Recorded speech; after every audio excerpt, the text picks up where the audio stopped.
The United States has launched a strike attack in Syria. The French are protesting daily to wake up the government to what the people want. Polls show very few people care if Trump is arrested, and many believe it will actually make him stronger. And Utah becomes the first state to protect teens from the addictive nature of social media. Thank you so much for liking and sharing these videos. It really helps me out. Also, listen to the end where I'll tell you where you can sign up to be one of the winners of the $10,000 in cash that Casey and I are giving away. All right, an Iran-backed drone strike targeted a U.S. base in the country of Syria, which left one American contractor dead and 6 others injured. In response, President Biden directed Defense Secretary Lloyd Austin to authorize precision airstrikes against the aggressor, which were part of Iran's Islamic Revolutionary Guard Corps. Austin stated, as President Biden has made clear, we will take all necessary measures to defend our people and will always respond at a time and place of our choosing.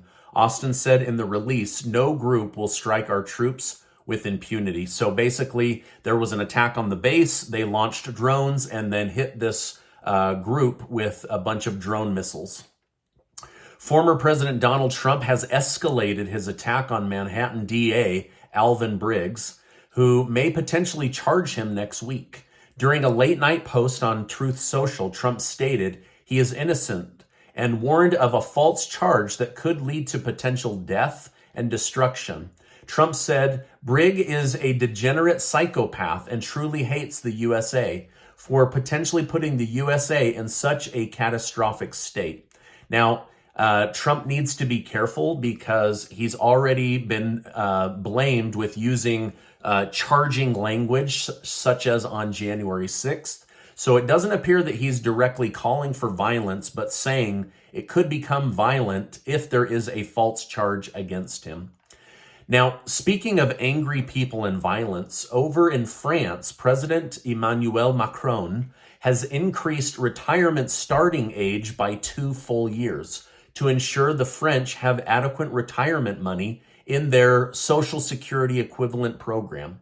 Now, millions have protested, but over the last week, it's become violent with buildings and cars being set on fire. The people are very angry with their government. And I can see why. On the one hand, you don't ever want to see violence or arson. On the other, look at how poorly they've managed our Social Security. And as of right now, they're not doing anything to improve it or guard against the collapse of the Social Security Trust Fund.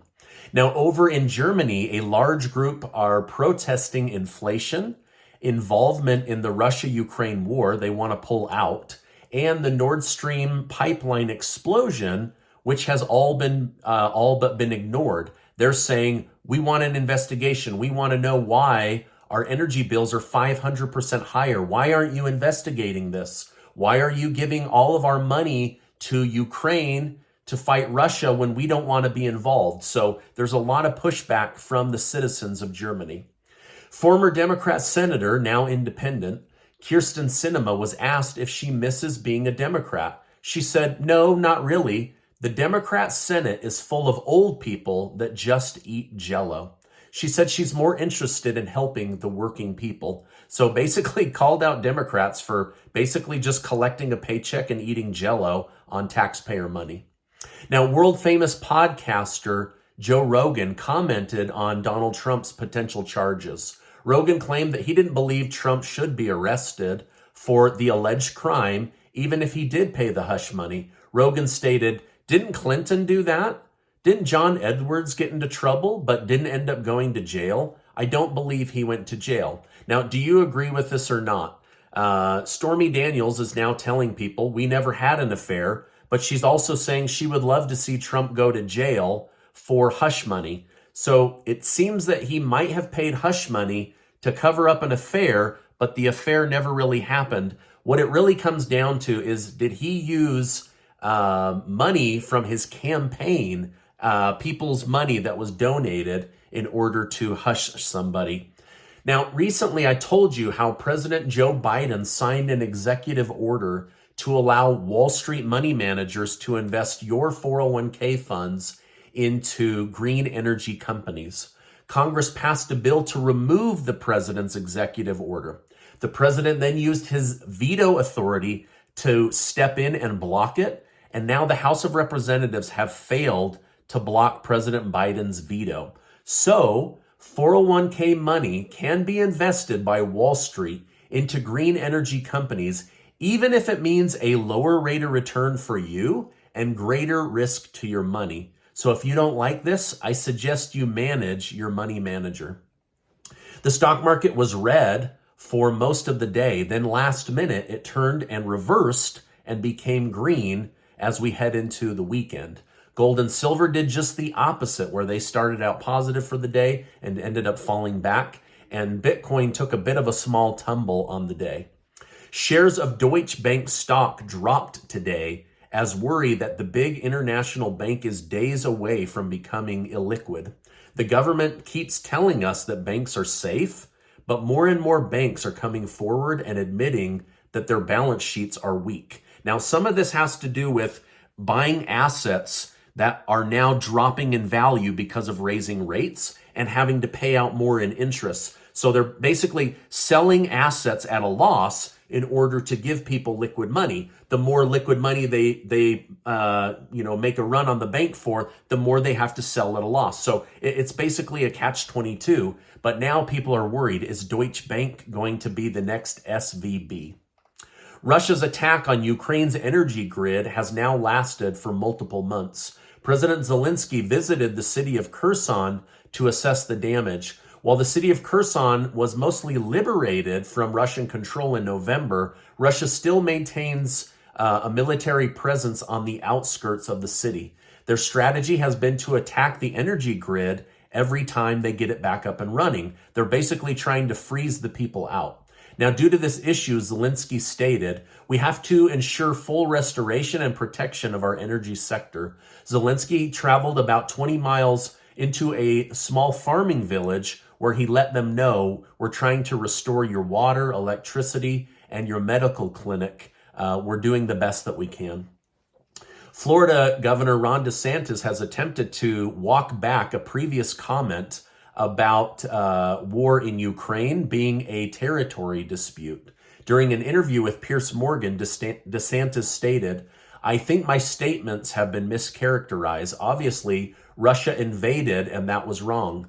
DeSantis called Putin a war criminal and stated, I just don't think that's a sufficient interest for us to escalate more involvement. I would not want to see American troops involved there, but the idea that I think somehow Russia was justified, that's nonsense. So basically he's saying, I don't mind us supporting Ukraine, but to get further involved with more money, more weapons, and American troops on the ground is nonsense. Former Vice President Mike Pence has stated that he and his wife are praying about whether he should run for the office of president. He said he's getting closer and has received a lot of encouragement from around the country. Now, do you think that Mike Pence could beat Donald Trump or even Joe Biden? Or is he using this as a way of splitting the Republican ticket to try to keep Trump from entering the White House? Let me know your thoughts down below. Utah State has signed a first-of-its-kind bill into law. The state recognized the addictive and destructive nature of social media. So the new bill requires social media groups like Instagram and TikTok to verify age and give parents access to their children's social media accounts. The second portion of the law makes it illegal for kids 18 and younger to be on social media between the hours of 10:30 p.m. and 6:30 a.m. Studies show that teens sit on TikTok and other social media way into the night, which means that they're disrupting their sleeping pattern. It's interrupting their brain growth. It's making them irritable. They act out at school and towards parents, and it's leading to an increase in teen suicide. So the state of Utah has taken action. A new alert from the DEA has been issued regarding a new drug called zombie drug. Basically, the drug is a mixture of fentanyl and a veterinarian tranquilizer. The combo is incredibly deadly, as you cannot use Narcan to bring an opioid overdose back from the dead. So the DEA is asking to spread the word so that people are not getting involved in this drug. Now, Casey and I have a new giveaway for the month. We're giving away $10,000 in cash, thanks to generous video sponsors. 10 of you are going to win $500, no small amount of money, and you can spend it however you want. But one of you is going to win $5,000 in cash, and you can spend it however you want. We're so excited to be able to give that away, and we're so grateful to each and every one of the video sponsors that helps us be this generous. Now, before you go, I want to remind you that you are amazing. I really, really believe that. Have a great weekend. Check out this video and hit that subscribe button, and I will see you on the next video.